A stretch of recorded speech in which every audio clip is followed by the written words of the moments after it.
तरफ से मैं विनोद कुमार सचान हूँ और उत्तर प्रदेश सरकार में डिप्टी डायरेक्टर एग्रीकल्चर रिसर्च हूँ और यहाँ एक विद्यालय है एग्रीकल्चर का, तो उसमें मैं प्रधानाचार्य भी हूँ। और मैं पिछले 17-18 सालों से इस विषय पर चिंतन कर रहा हूँ कि केमिकल का उपयोग कैसे किसान कम कर सकते हैं। तो जब ऐसे आते हैं कि केमिकल का प्रयोग कैसे कम किया जाए, तो दो चीज़ें समझ में आती हैं। केमिकल फर्टिलाइज़र में डालता हूँ फसलों की ईल्ड बढ़ाने के लिए, फसलों की वेजिटेटिव ग्रोथ अच्छी हो जाए, मुझे ईल्ड अच्छी मिल जाए। तो जब हम फसलों में पोषक तत्व अलग से डालते हैं तो इसका ये मतलब हो गया कि मेरी ज़मीन में फसलों को पालने की सामर्थ्य नहीं है, तभी तो मैं दे रहा हूँ।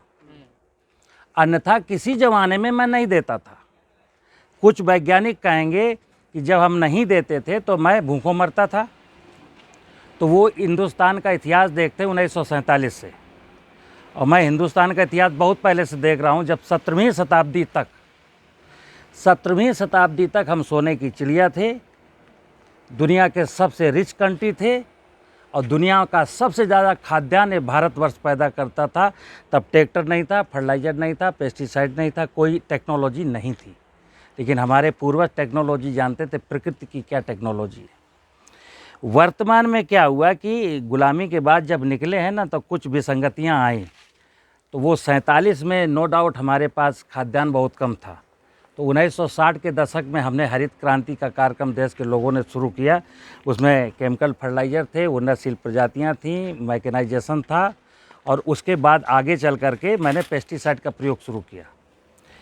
सन 2000 में पेस्टिसाइड के और केमिकल फर्टिलाइज़र के दुष्परिणाम सबके सामने आए। दुष्परिणाम ये थे कि मनुष्य भोजन खा कर के बीमार होने लगा, सॉइल की फर्टिलिटी कम हो गई, बायोडाइवर्सिटी में आप देखते हैं तो आपको तितली, मधुमक्खी, चिड़िया, मेंढा, केंचुआ कुछ नहीं दिखता। तो इस बात को लेकर के कि किसानों की आमदनी बढ़े और थोड़ा सा जो खाद्यान्न है वो जहर मुक्त हो, इस बात को लेकर के नीतियाँ पिछले 20 सालों से चिंतित हैं। तो 20 साल पहले कुछ लोगों ने कहा कि हमें जैविक खेती अपनानी पड़ेगी। तो आपको बता दूं, जैविक खेती की बात जब आई तो फिर कुछ पेशेवर लोग घुस गए। मतलब किसान हकीकत ना समझ पाए, फिर पेशेवर लोग आ गए और वर्मी कंपोस्ट हाथ में लेके आ गए। खेत का केंचुआ मर गया, उसकी चिंता किसी ने नहीं की, और गुड्डे गुड़िया का खेल खेलने लगे कि वर्मी कंपोस्ट बनाइए। सफल नहीं हुआ और हम फेल हुए। वर्तमान में जो आप सुन रहे हो भारतीय प्राकृतिक कृषि पद्धति, और उसमें जुड़ा है भारतीय प्राकृतिक गौ आधारित कृषि पद्धति। अब यहाँ फिर एक खेल शुरू हुआ है। खेल क्या है कि हम पूरा का पूरा इस खेती में गौ आधारित यानी गोबर और गौमूत्र। देश के कितने % किसानों के पास गाय बची है? 7-8-10% के पास। 8%। तो 90% किसान कैसे खेती करेगा? तो ये जो जीवामृत की कहानी है या ये जो प्राकृतिक कृषि की खेती की बात है, उसमें मैं एक चीज़ बता दूं कि मैंने अगेन एंड अगेन बार चूंकि पेस्टिसाइड डाला है। जैसे दीमक को मारने के लिए हम सारे लोग क्लोरोपाइरीफास का प्रयोग करते हैं। देश के सारे वैज्ञानिक, एंटोमोलॉजी, पैथोलॉजी वाले जो हैं वो कहते हैं दीमक दुश्मन है, तभी तो उसके अगेंस्ट क्लोरोपाइरीफास का उपयोग होता है। किसी ने ये नहीं सोचा दीमक दुश्मन है या मित्र।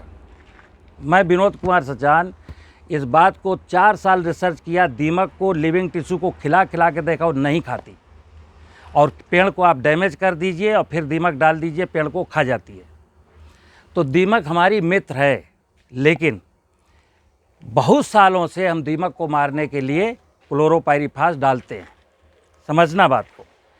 वैज्ञानिक कहते हैं केंचुआ, जैसे वर्मी कंपोस्ट है, वर्मी कंपोस्ट की बात करते हैं, केंचुए को मित्र बताते हैं, केंचुए के बहुत सारे लाभ गिनाते हैं। और हम जानते हैं कि जिस खेत में दीमक है उसी खेत में केंचुआ और क्लोरोपाइरीफास डालते हैं। इट मीन्स मुझे मालूम है इससे केंचुआ भी मरेगा और फिर मेरा धंधा और अच्छा चलेगा। तो किसान को समझना है कि धरती मेरी माँ है, और धरती के ऊपर की जो बायोडाइवर्सिटी है, बस 2 चीज़ें अच्छी हो जाएं, धरती फर्टाइल हो जाए भूमि की उर्वरता बढ़ जाए, ऊपर की बायोडाइवर्सिटी यानी नाना प्रकार की वन वनस्पतियाँ जीव जंतु बने रहेंगे। तो हमें खेती में ना केमिकल फर्टिलाइज़र डालना है और ना पेस्टिसाइड डालना। कैसे? चिड़ियाँ जितनी भी बर्ड्स हैं उन सब का भोजन इंसेक्ट है। अगर एक तोते को, एक कबूतर को, एक बगुला को इंसेक्ट मिले और मक्के का दाना मिले तो इंसेक्ट को खाएगा। जब इंसेक्ट नहीं मिलेगा तब मक्के का दाना खाएगा। तो अगर बर्ड्स हैं तो इंसेक्ट की प्रॉब्लम नहीं है। तितली और मधुमक्खी हैं तो पॉलिनेशन की, परपरागित क्रॉस पॉलिनेटेड क्रॉप में पॉलिनेशन की प्रॉब्लम नहीं है। अगर मेंढक है तो वो बहुत धान में फिर इंसेक्ट लगने का कोई काम नहीं है। लेकिन अभी क्या हुआ, मेरी बायोडाइवर्सिटी ख़त्म हो गई केमिकल डाल कर। तो ये जो आपके सामने मैं दिखाने जा रहा हूँ, बताने जा रहा हूँ, जब मैंने केमिकल डाले और केंचुआ मरा, दीमक मरा, तो वो ज़मीन में रहने वाले नाना प्रकार के जो लाभदायक जीवाणु हैं वो भी मरे। अब जब वो मर गए तो आपने गेहूं काटा, मूंगफली काटा, उर्द काटा, उसका क्रॉप रेजिड्यू कुछ तो छूट गया खेत में। क्योंकि मैं 85% ही काट के ला पाता हूँ, 15% तो वहाँ रहेगा ज़मीन के नीचे और ज़मीन के कुछ ऊपर। अगर माइक्रो ऑर्गेनिज्म हैं तो 15% ही अगर डिकम्पोज होकर ह्यूमस में कन्वर्ट हो जाए तो मेरी टेंशन ख़त्म। लेकिन अभी क्या, चूँकि केंचुआ नहीं है, दीमक नहीं है, माइक्रोब्स नहीं है, तो वो रेजिड्यू टिलेज से टूट जाता है लेकिन वो डिकम्पोज नहीं होता। तो ये जो विधा है ये वाली, देखिए ये जीवाणुओं का कल्चर है और ये मैंने शुरू किया था सन 2009 में। हमने मध्य प्रदेश, राजस्थान, उत्तराखंड के 43 जंगलों का भ्रमण किया है और उनकी रिच बायोडाइवर्सिटी से ये कल्चर इकट्ठा किया। इसके ग्राम पॉजिटिव माइक्रोब्स मैंने अलग कर दिए और केवल ग्राम पॉजिटिव बच गए और ग्राम नेगेटिव अलग कर दिए। इसी को आज की तारीख में कहते हैं जीवामृत, बीजामृत और घन जीवामृत। सेम कहानी है, जीवों का संवर्धन है। अब अगर आप कल्पना करिए कि अगर मैंने जीवामृत को एक बार ज़मीन में डाल दिया, जामन लगा दिया, तो मुझको 4 बार डालने की क्या ज़रूरत है?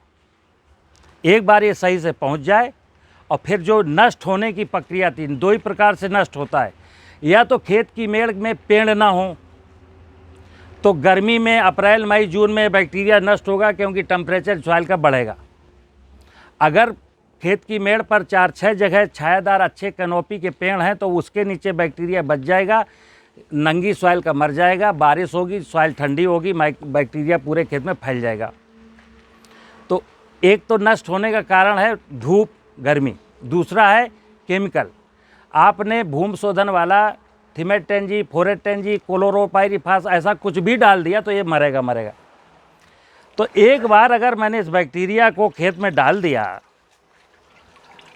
और फिर केमिकल डालना बंद कर दिया, पेस्टिसाइड डालना बंद कर दिया और खेत की मेड़ पर 4-5 जगह पेड़ लगा दिए, तो आप यकीन मानिए कि 2-3 साल में फिर आपको यूरिया, डीएपी, पोटाश की ज़रूरत नहीं पड़ेगी। लेकिन अभी ऑल ऑफ सडन, जैसे अभी मेरे किसान से बात हो रही थी कि साहब जो ये वाला काम करता है, इस वाली खेती को अपनाता है, उसका उत्पादन आधा हो जाता है।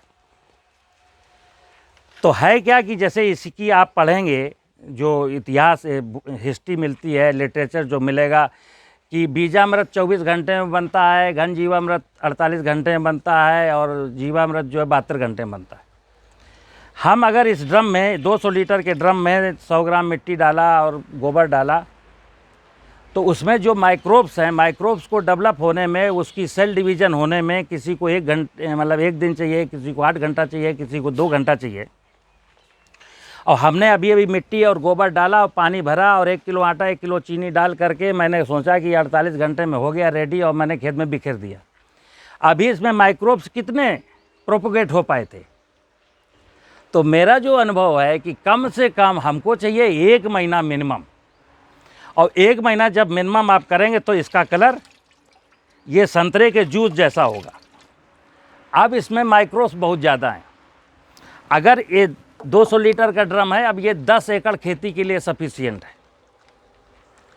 20 लीटर इससे लिक्विड मिलाए निकालिए और 1 कुंटल गोबर की खाद में, सूखी गोबर की खाद में डालिए, थोड़ा सा बेसन, थोड़ा सा गुड़ या चीनी और डाल दीजिए और बस 48 घंटे के रख दीजिए। और इसके बाद 1 एकड़ ज़मीन में इसको नमी की दशा में बिखेरिए और जुताई कर दीजिए। थोड़ी सी यूरिया का प्रयोग फर्स्ट ईयर में करना है, क्योंकि वेजिटेटिव ग्रोथ जब होगी तभी फोटोसिंथेसिस पौधा कर पाएगा। डीएपी, पोटास, सल्फर, जिंक बिल्कुल बंद कर देना। मेरा ये तजुर्बा है कि अगर आपने यूरिया का प्रयोग किया, डीएपी, पोटास सब कुछ बंद कर दिया और ये कायदे का बन के डल गया, तो प्रोडक्शन पहली साल 10% बढ़ता है, घटता नहीं है। 3-4 सीजन लगेंगे। जब ये माइक्रोब चला गया तो क्रॉप रेजिड्यू जो खेत में छूट जाता था वो ह्यूमस में कन्वर्ट होने लगेगा, तो उसमें जैसे ही ऑर्गेनिक कार्बन जो बढ़ेगा वैसे ही नाइट्रोजन की अवेलेबिलिटी भी बढ़ेगी। तो पहली साल पूरी नाइट्रोजन दो, सेकेंड ईयर में 25% कट कर दो, थर्ड ईयर में 50% कट कर दो और फोर्थ ईयर में 75% कट कर दो और फिफ्थ क्रॉप में बंद कर दीजिए यूरिया। आपको कोई लॉस नहीं होगा। एक सिस्टम है, एक विज्ञान है। तो ये जो बैक्टीरिया है, मतलब सीधी सीधी हम बात कहें कि जैसे जीवाणुओं की खेती, और कहा गया है कि बिना जीव के, माइक्रोब्स के, जैसे एक स्थूल जगत की माया, एक सूक्ष्म जगत की माया। आप बिना जामन के दही नहीं जमा सकते, बिना खमीर के जलेबी नहीं बना सकते, ठीक है ना। बिना जामन के दही, बिना खमीर के जलेबी नहीं बनेगी। इसी प्रकार सॉइल के लिए, अगर सॉइल में रहने वाले हजारों सैकड़ों प्रकार के लाभदायक माइक्रोब्स नहीं हैं, तो फर्टिलाइज़र की भी ज़रूरत पड़ेगी। और सॉइल में जो नेगेटिव पैथोजन है, क्रॉप को रोग फैलाने वाले, सॉइल बोर्न डिजीज, तो ये बैक्टीरिया, इनके फंगस इसमें जो बेनिफिशियल हैं उनसे भी लड़ लेते हैं, तो क्रॉप में बीमारियां भी नहीं आती हैं।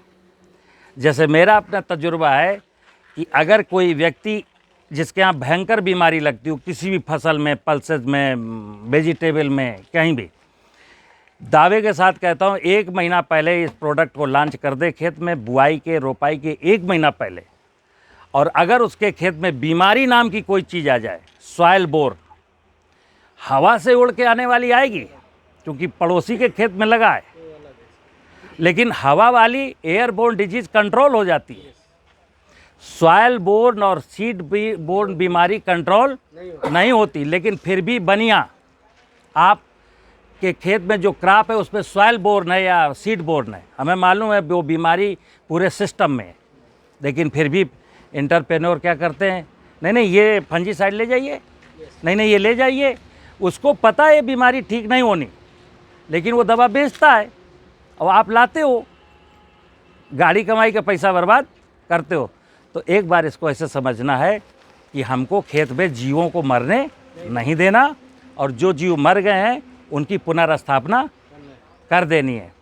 हम यहाँ के झांसी के जो भी किसान हो, हम सबको ये फ्री आपका 10-10 लीटर दे देंगे, आप ले जाइए, अपने घर में इसको प्रोपोगेट करिए और पूरे गांव में फैलाइए निःशुल्क। बस इसको क्या है, जैसे मैं इसको आटा और चीनी खिलाता हूँ, इस ड्रम में मुझको हर 15वें दिन 5 किलो चीनी और 5 किलो आटा इसमें डालना है, क्योंकि बैक्टीरिया का भोजन है। कई बार हम इसको सूंघते हैं और इसमें सफोकेशन दिखेगा कि बैक्टीरिया इससे ज़्यादा ग्रो नहीं कर सकता, मैच्योर हो चुका, अब कोई गुंजाइश ही नहीं 200 लीटर में। तो फिर मैं इतना फैला देता हूँ, मतलब 2 फुट 1 फुट फैला देता हूँ ज़मीन में, और फिर इसमें अगेन पानी डाल करके थोड़ा सा भोजन दे देता हूँ, क्योंकि सफोकेशन में नहीं रह सकता, बिना भोजन के नहीं रह सकता। तो भोजन कंटिन्यू करना है और सफोकेशन इसको ना होने पाए, क्योंकि 10 की पावर 9 जब जाएगा तो इसके पास कोई गुंजाइश अब उसको बची नहीं, ठीक है ना। तो आप हमसे संपर्क भी कर सकते हैं, झांसी के जो भी रहने वाले हों, उड़ीसा का भी कोई ले जाना चाहे तो उसको भी मैं दे दूँगा, कर सकते हैं। अब सुनिए, अलीगढ़ में ना जो रिसर्च फार्म है, मैंने ना चीनी इस्तेमाल की ना आटा इस्तेमाल किया, बरगद के पेड़ के जो फल गिरते हैं ना, मैं केवल वो इस्तेमाल किया, क्योंकि वो भी फूड मटेरियल है। ये बैक्टीरिया जो खा सकता है वो खा लेगा, वो चीनी नहीं जानता, वो अच्छी चीनी खराब चीनी भी नहीं जानता, उसको तो कार्बोहाइड्रेट शुगर के नाम पर समथिंग कुछ मिल जाएगा, वो खा के जर रह लेगा। फलों का जूस मिल जाए, सड़े हुए फल मिल जाए, और कुछ भी मिल जाए। तो जैसे बरगद की, पीपल की, बट की जो फल गिरते हैं उनको कोई नहीं खाता है, आप उनको डाल सकते हैं। चीनी और गुड़ और आटा से बच जाएंगे। कुछ इसको भोजन चाहिए, आपकी समझदारी है क्या भोजन देते हो, ठीक है ना। आप पूछिए।